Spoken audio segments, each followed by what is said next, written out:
व्यास जी को श्रीमद् भागवत महापुराण की रचना करने का कैसे भाव आया, क्यों उन्होंने श्रीमद् भागवत महापुराण की रचना की, और राजा परीक्षित कौन है जिन्होंने भगवान की कथा सुनी, उनको श्राप कैसे लगा, यह प्रसंग कृपया बताइए।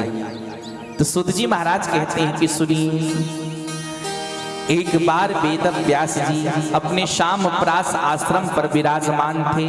खूब मेहनत की महाराज, खूब परमार्थ के लिए तप किया और एक वेद के 4 भाग कर दिए महाराज। 17 पुराणों की रचना कर दी, पंचम वेद महाभारत रच दिया। लेकिन बैठे हैं और मन में चिंता हो रही है, उन्हें ऐसा लग रहा है कि जैसे हमने कुछ किया नहीं, कुछ छूट रहा हो। तो वेद व्यास जी चिंतित बैठे हुए थे, आंखों को मूंद कर और हृदय में उतरे। वैसे ही हृदय से आवाज आई, बोले वेद व्यास चिंता मत करो, बस तुम संत दर्शन की प्रतीक्षा करो। क्यों? बोले जब संतों का दर्शन होता है, संतों का सानिध्य प्राप्त होता है, तो समस्त कार्य सिद्ध हो जाते हैं और इच्छाओं की भी पूर्ति होती है।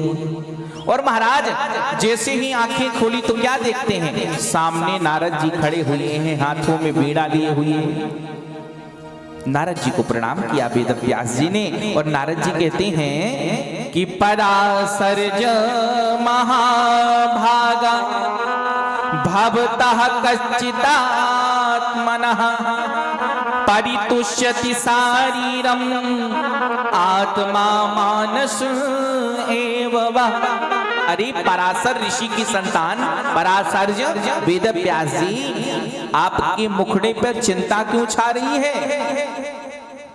आपका प्रसन्न चित्त रहने वाला जो मुखड़ा है वो आज निराश क्यों है, दुखी क्यों लग रहा है?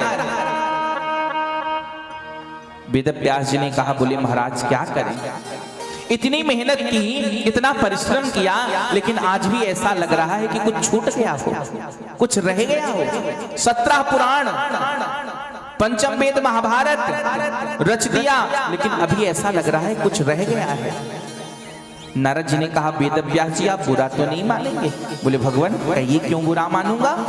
बोले देखो आपने जितनी भी रचनाएं की ना, किसी में ज्ञान है, किसी में विज्ञान है, किसी में रिसर्च है, किसी में कुछ है, लेकिन आपने अभी कोई ऐसा ग्रंथ नहीं रचा जिसमें भगवान की लीलाएं भक्ति ज्ञान और वैराग्य समन्वित हो, जिसमें भगवान की भक्तों की और भगवान की लीलाओं का गुणानुवाद हो। बोले महाराज आप ऐसे कोई ग्रंथ की रचना करो। क्यों? क्योंकि संत जन तो ऐसे ही ग्रंथ को सुनकर और पढ़कर प्रसन्न होते हैं। वेद व्यास जी ने कहा, महाराज क्या करें, अब क्या हमेशा ऐसे ही शरीर काम करता रहेगा? अभी तो शरीर भी जीर्ण हो रहा है। बोलते महाराज आई एम सॉरी, हम नहीं कर सकते रचना। नारद जी ने कहा, लो कर लो बात, आप भागवत जी की रचना नहीं कर सकते? अरे मैं दासी पुत्र, पूर्व जन्म में दासी पुत्र था और संत की कृपा से ब्रह्मा जी का पुत्र बन गया।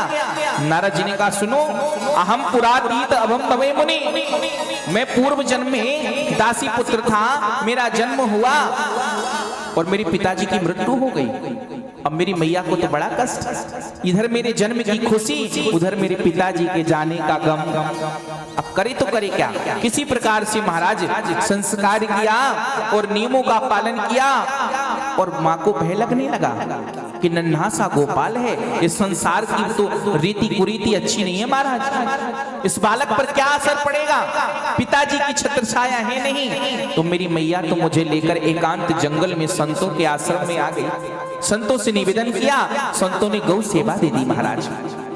और देखो मैं जो है सेवा करने लगा, संतों के साथ धीरे धीरे बड़ा होने लगा।